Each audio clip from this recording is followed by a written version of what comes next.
LDFിൻ്റെ ഭാഗമായി ഇപ്പോൾ മുന്നോട്ടു പോകുന്ന കേരള കോൺഗ്രസ് എം വരുന്ന നിയമസഭാ തെരഞ്ഞെടുപ്പോടെ UDFിലെത്തുമെന്നാണ് പലരും കരുതുന്നത്. ഇത് മുന്നിൽ കണ്ടാണ് 100 സീറ്റിലധികം നേടി UDF അധികാരത്തിൽ തിരിച്ചെത്തുമെന്ന് പ്രതിപക്ഷ നേതാവ് VD സതീശൻ അവകാശപ്പെടുന്നത്. ജോസ് കെ മാണിയെയും കൂട്ടരെയും UDFിലെത്തിച്ചാൽ UDFിന് അധികാരത്തിൽ തിരിച്ചെത്താനാവുമെന്നത് ഒരു യാഥാർത്ഥ്യമാണ്. അതിലാർക്കും സംശയമില്ല. പക്ഷേ LDFിൽ ഇപ്പോൾ വലിയ പ്രശ്നങ്ങളില്ലാതെ മുന്നോട്ട് പോകുന്ന കേരള കോൺഗ്രസ് എം തിരിച്ച് UDFിലേക്ക് വരാനുള്ള സാധ്യത വളരെ കുറവാണെന്നാണ് രാഷ്ട്രീയ നിരീക്ഷകർ കരുതുന്നത്. തങ്ങൾ UDFിലേക്ക് പോകുമെന്ന് അന്തരീക്ഷത്തിൽ നടക്കുന്ന ചർച്ചകൾക്ക് ഉത്തരം പറയേണ്ട അവസ്ഥ ജോസ് കെ മാണിക്ക് അടുത്തിടെ ഉണ്ടായി. LDFിൽ ഹാപ്പിയാണെന്നും മുന്നണി മാറ്റം തങ്ങളുടെ അജണ്ടയിലില്ലെന്നും ജോസ് കെ മാണി വ്യക്തമാക്കുകയും ചെയ്തിരുന്നു. എന്നിട്ടും കേരള കോൺഗ്രസ് എം UDFിലെത്തുമെന്ന് പറഞ്ഞ് ആരൊക്കെയോ വാർത്തകൾ പടച്ചുവിടുന്നു.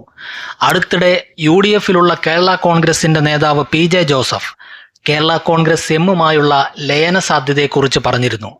അത് PJ ജോസഫിൻ്റെ ഒരു ആഗ്രഹമായി മാത്രം പറഞ്ഞതാണെങ്കിലും UDF അനുകൂല മാധ്യമങ്ങൾ ഇപ്പോൾ അതിനു പിന്നാലെയാണ്.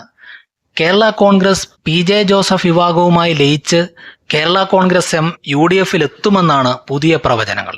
ഇതിലൊന്നും ആധികാരികതയില്ല എന്നതാണ് മറ്റൊരു വസ്തുത. വരുന്ന നിയമസഭാ തെരഞ്ഞെടുപ്പിന് മുന്നേ UDF വിപുലീകരണം നടക്കുമെന്നും UDFിൽ വിസ്മയകരമായ മാറ്റം നടക്കുമെന്നും VD സതീശൻ പറയുന്നത് കേരള കോൺഗ്രസ് എമ്മിനെ മുന്നിൽ കണ്ടാണ്. ഈ ഒരു ലക്ഷ്യം മുന്നിലുള്ളതുകൊണ്ടാണ് നിലമ്പൂർ ഉപതെരഞ്ഞെടുപ്പിൽ LDF വോട്ടുകൾ പിടിച്ചെടുത്ത് അവരുടെ വിജയസാധ്യത ഇല്ലാതാക്കാൻ കാരണക്കാരനായ PV അൻവറിനെ തഴയാനുള്ള കാരണം. എന്തായാലും തങ്ങളെ ചൊല്ലിയുള്ള പുതിയ വാർത്തകൾ ജോസ് കെ മാണിക്ക് LDFിൽ കൂടുതൽ കരുത്തു പകരുമെന്നതിൽ തർക്കമില്ല.